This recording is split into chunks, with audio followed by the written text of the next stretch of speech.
अस्सलाम वालेकुम जी। मैं तुहाडा अवैस घुमन सियालकोटी एक सजरी सवेर एक नवीं सुबह दे नाल तुहाडी खिदमत विच हाज़र हां। सियाणे आंदे ने गल वेले दी ते फल मौसम दा। अज गल दा वेला सी, टाइम सी ते मैं सोचिया कि टाइम नाल ही गल तुहाडे तक पहुंचा छड़ां। सब तो पहलां ते बड़ी बड़ी मेहरबानी, तुसीं दुनिया दे जेहड़े कोने च बैठ के भी मैनूं सुन वेख रहे हो ना, तुहाडा बहुत सारा शुक्रिया। अल्लाह तुहानूं सलामत रखे। लम्मी गल नहीं करदा, मुख्तसर गल करना कि एक लफज है उशर।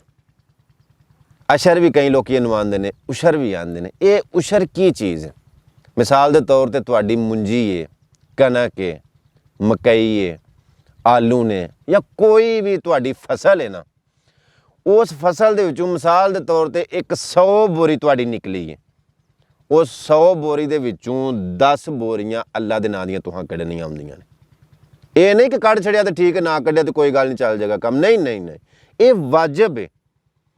और 10 बोरियां 100 दे विचों 10 बोरियां वो बंदा कड्ढे जिहदी फसल कुदरती पानी नाल होई है, बारिशां नाल या वैसे ही हो गई। अगर तुसां अपनी पैली नूं पानी खुद लाया, नहरी पानी लाया या ट्यूबवैल चला के लाया या जिवें भी पानी तुसां अगर आप लाया ना, तो फिर 100 दे विचों 5 बोरियां यानी कि अद्धा निसफ उशर जिहड़ा वो तुसां कड्ढना।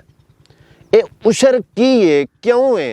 ये तुसीं किसी आलम कोलों, कारी कोलों, इलम वाले बंदे को पुछो इसकी तफसील कि उशर कढ़ना कढ़ लीए तो ठीक है, ना कढ़िए तो चल जाएगा काम। नहीं, वो फिर तुहानूं तफसीलां दसेगा इस चीज़ दी।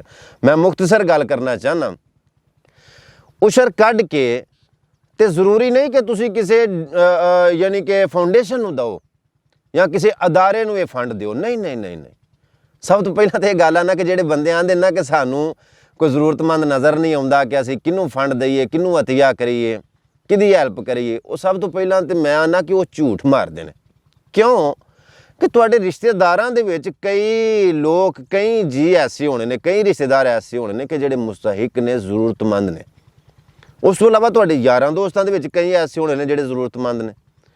तुहाडे गली माले, तुहाडे पिंड दे विच, तुहाडे नाल वाले पिंडां दे विच, तुहाडे नज़र दे विच, तुहाडे इर्दा गिर्द, तुहाडे करीब कई लोग ऐसे ने जेडे मुस्तहिक ने, जरूरतमंद ने, जिन्हां नूं तुसीं अतिया कर सकदे हो, फंड दे सकदे हो। अगर तुसीं आंदे हो कि असीं मतलब सामने नहीं आउणा चाहते या मतलब ज़ाहिर नहीं होना चाहते, तो अपने किते भैणां भरावां दे विचों अब्बू नूं कह लो या अम्मी नूं कह लो या किसी अपने दे थ्रू उहदे तक माल पहुँचा छड़ो। लेकिन उस चीज़ के थ्रू माल उहदे तक पहुँचाओ कि तुहाडा दिल मुतमिन होवे कि इन्ने सही हकदारां तक माल पहुँचा दिता होना, खास करीबियां दे विचों। फिर मैं आना कि तुहाडे नेड़े वालियां दा पहला हक है, तुहाडे गली माले वाले, तुहाडे रिश्तेदार, तुहाडे यार दोस्त वगैरह वगैरह। दूजे नंबर ते गल ये कि जेडे बंदे आंदे ने कि असां पैली ठेके ते लई है ते असीं मतलब इहदा उशर देना है कि जां जेड़ा पैली दा मालक है उन्हें उशर देना। नहीं, तुसां पैली लैके ते फसल तुसां काश्त कीती है, बीजी तुसां में, इहदा उशर तुसां कड्ढना है, उन्हें ठेका नहीं लिया। इस वास्ते इहदे विचों उशर कड्ढो। जो तुसीं उशर कड्ढोगे तुहाडा माल पाक हो जाएगा।